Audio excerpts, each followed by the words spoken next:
Halo guys. Pada video kali ini kami akan menjelaskan tentang salah satu materi di pelajaran matematika tingkat lanjut. Kami dari kelas 11A dengan materi berjudul bisnis. Izinkan kami untuk memperkenalkan diri kami masing-masing. Saya Syifa Haji Almadani. Saya Ahli Resana Separian. Saya Syafira Nurjaya. Saya Naili Ensa. Saya Hamas Kala Rizky. Simak video kami berikut ini.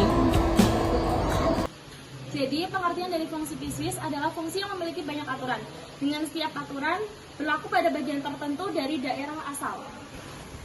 Sebuah fungsi bisnis didefinisikan tidak dengan persamaan tunggal, tetapi terdapat dua persamaan atau lebih. Setiap persamaan berlaku untuk beberapa interval domain. Dan biasanya fungsi bisnis itu dinotasikan dengan tanda kurung kurawal yang besar. Jadi kita langsung masuk ke contoh soalnya.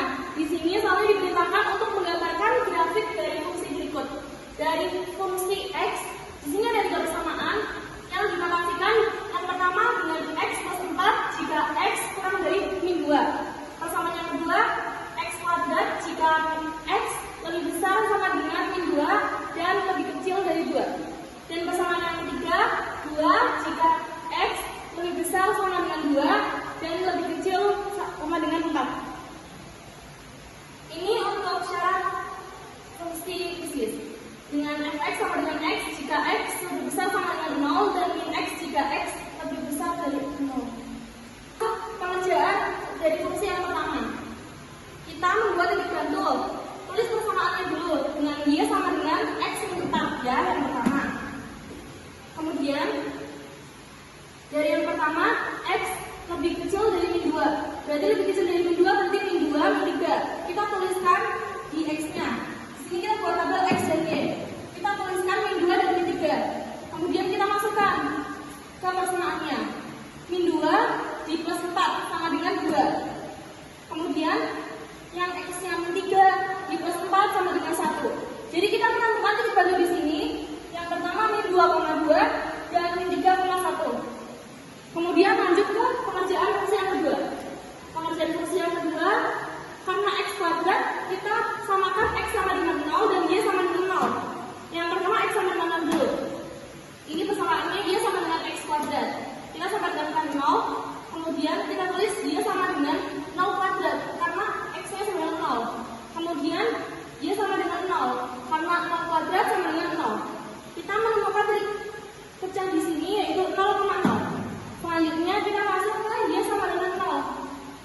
Y sama dengan 0, kita tuliskan 0 di bawah y, kemudian sama dengan x kuadrat. Karena di sini ada kuadrat, kita pindahkan di sini menjadi akar. Jadi akar dari 0 sama dengan x. Akar 0 sama dengan 0 sama dengan x. Jadi kita menemukan titik pecah yaitu 0,0. Selanjutnya dari fungsi x kuadrat ini kita menentukan titik puncak. Rumus dari titik puncak yaitu min b per 2a. Karena di sini fungsinya x kuadrat gak ada b-nya kan, jadinya cuma anu doang. B-nya gak ada, makanya kita b-nya tulisin dengan 0. Jadinya min 0 per 2a. 2-nya ditulis 2, a-nya sama dengan x sama dengan 1. Maka kita tuliskan 2 kali 1. Sama dengan min 0 sama dengan min 0 per 2 kali 1 2. Min 0 per 2a sama dengan 0. Ini kita menemukan titik puncak dari x. Kemudian kita menentukan yang y. Y sama dengan x kuadrat. Karena di sini x-nya kita temukan dari 0, kita masukkan x kuadratnya y sama dengan 0 kuadrat. 0 kuadrat sama dengan 0. Jadi kita menemukan titik puncak dari fungsi x kuadrat adalah 0,0. Selanjutnya, habis kita menentukan titik puncak, kita menentukan titik bantu. Kita menentukan titik bantu dengan menuliskan dua tabel, dua kolom x dan y. Kemudian dari fungsi x kuadrat itu, karena x lebih besar sama dengan min 2 dan lebih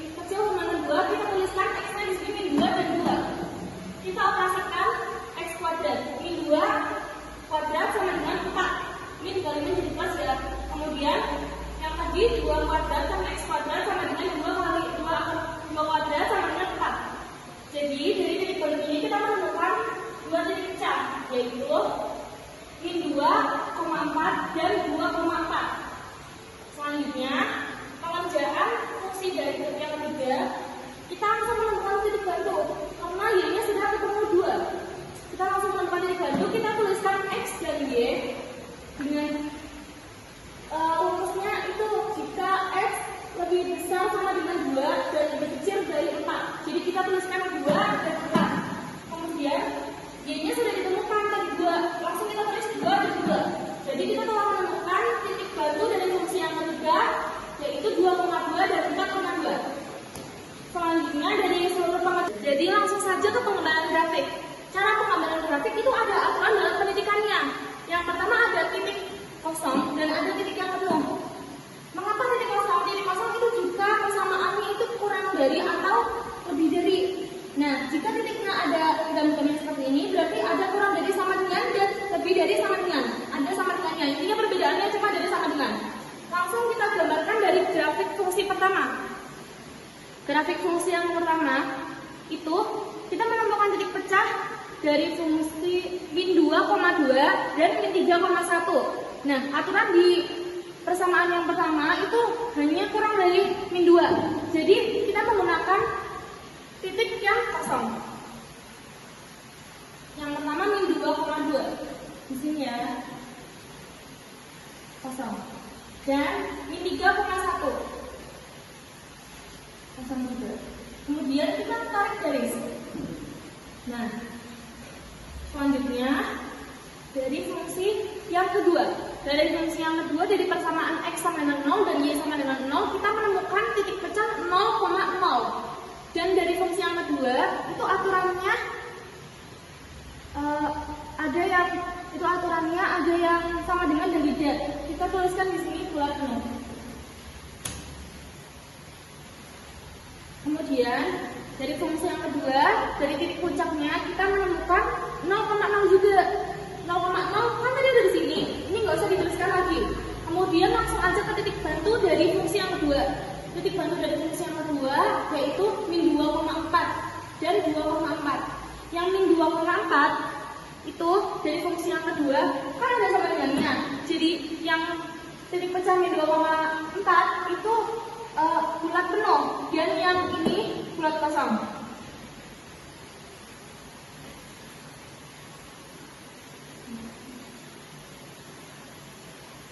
Ini ya bulat penuh karena ada sama dengannya. Dan 2,4. Di sini kita kosong karena tidak ada sama dengannya. Kemudian lanjut ke fungsi yang ketiga. Fungsi yang ketiga kita menemukan titik pecah yaitu 2,2 dan 4,2. Aturan dari fungsi yang ketiga itu semuanya ada sama dengannya. Berarti bulat penuh semuanya titiknya. Kita langsung gambarkan 2,2 di sini ya. Dan 4,2. Selanjutnya kita tarik garis di sini.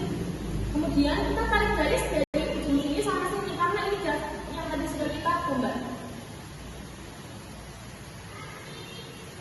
Nah, tadi ini fungsi yang pertama. Jadi kita tuliskan fx sama dengan x plus 4 di sini.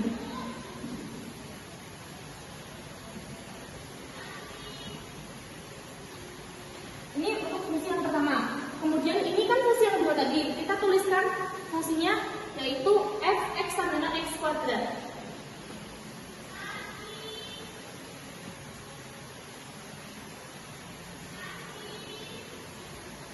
Kemudian dari fungsi yang ketiga, yang ini kan kita tuliskan fungsinya yaitu 2. Di sini. Seperti ini cara penjelasan dari fungsi basis.